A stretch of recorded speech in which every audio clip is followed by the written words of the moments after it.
Okay, so you want to own a ski resort. Aspen, Courchevel, mountains, champagne on the slopes, billionaires paying $30 for a burger. Here's the part that breaks people's brains. The ski lift is not the business. It is the key to the business. And the actual business is one of the most weather-dependent, lawsuit-prone, capital-intensive gambles in the luxury world. By the end of this video, you will understand how the money works and why so few get it right. Ski resorts come in three sizes, and they are three completely different businesses. A small regional ski hill costs between $5 million and $20 million. You get a couple of chairlifts, a lodge that smells like wet socks, and a parking lot full of locals on weekends. It pays the bills. Barely. A mid-range destination resort, think somewhere in Colorado or the Swiss Alps, will cost you $200 million to $500 million. Real hotels, real ski schools, real restaurants. Guests fly in, money flows. And then there's the top tier: Aspen, Courchevel 1850, Whistler. These aren't just ski resorts, they're vertically integrated luxury ecosystems where the mountain is almost secondary to everything built around it. Buying into this world starts at around $1 billion, and that's before you've opened a single lift. So where does the money actually come from? The obvious answer is lift tickets. And yes, they matter. Vail Resorts, the company that owns Whistler Blackcomb, Park City, and 40 other mountains, reported $1.44 billion in lift and pass revenue in its last fiscal year. That sounds enormous, but here's what most people miss. Out of Vail's total revenue of $2.89 billion, lift tickets were exactly half. The other half came from ski school, hotels, dining, and retail. A modern luxury ski resort is barely a ski resort. It's a captive luxury economy, and the mountain is just the reason everyone showed up. Think about it. Once a guest is halfway up a mountain in ski boots, they have exactly zero alternatives. No competitor across the street. No Uber to take them somewhere cheaper. The resort owns the only burger, the only bar, the only hot chocolate on the mountain. That's not hospitality. That's a monopoly with a view. Vail's dining revenue alone was $228 million, and it grew year on year, even when the total number of skiers dropped. People were spending more per visit, not less. The $30 burger isn't a joke. It's the business model. And then there's the real money, the thing that turns a ski resort into a generational wealth machine. Real estate. In Aspen, total property sales exceeded $3 billion in a single year. 1 year. In Courchevel 1850, prime chalets trade between 15,000 and 25,000 euros per square meter. Trophy properties push 50,000 euros per square meter. For context, that's more expensive per square meter than central Paris, central London, or most of Manhattan. Here's why. The resort controls the mountain. The mountain controls the experience. The experience is why the land is worth anything at all. If you own the lifts, you also own the reason every chalet within 5 kilometers is worth a fortune. You're not just selling ski passes, you're the invisible landlord of an entire billionaire village. The Crown family, one of America's wealthiest dynasties, understood this perfectly. They have owned Aspen Skiing Company since 1993, and they have quietly built it into a luxury brand empire. Recently, they reorganized everything under a new parent company called Aspen One, combining mountains, hotels, and retail experiences into one integrated machine. Now let's talk about why this can also destroy you. The cost side of a ski resort is where the fantasy dies. Start with snowmaking. As winters get warmer and natural snowfall becomes less reliable, snowmaking has gone from a nice extra to a survival necessity.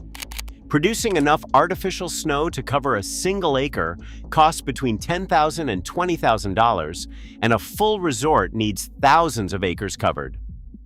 The infrastructure alone requires underground pipe networks, pump stations, reservoirs, and hundreds of snow guns running through the night whenever temperatures drop low enough. On a cold night, electricity bills for snowmaking can run into tens of thousands of dollars per night. Then there are the lifts. A single modern high-speed gondola or chairlift costs anywhere from $5 million to over $15 million to install. Whistler Blackcomb's annual on-mountain capital expenditure budget runs between $12 million and $22 million every year. That's before a single unexpected breakdown. Add grooming fleets, avalanche control teams, mountain patrol, and the staff to run all of it, and you have a business that burns through tens of millions of dollars per year before a single ticket is sold. Labor is its own problem. Ski resorts operate in remote mountain towns where housing is scarce and expensive.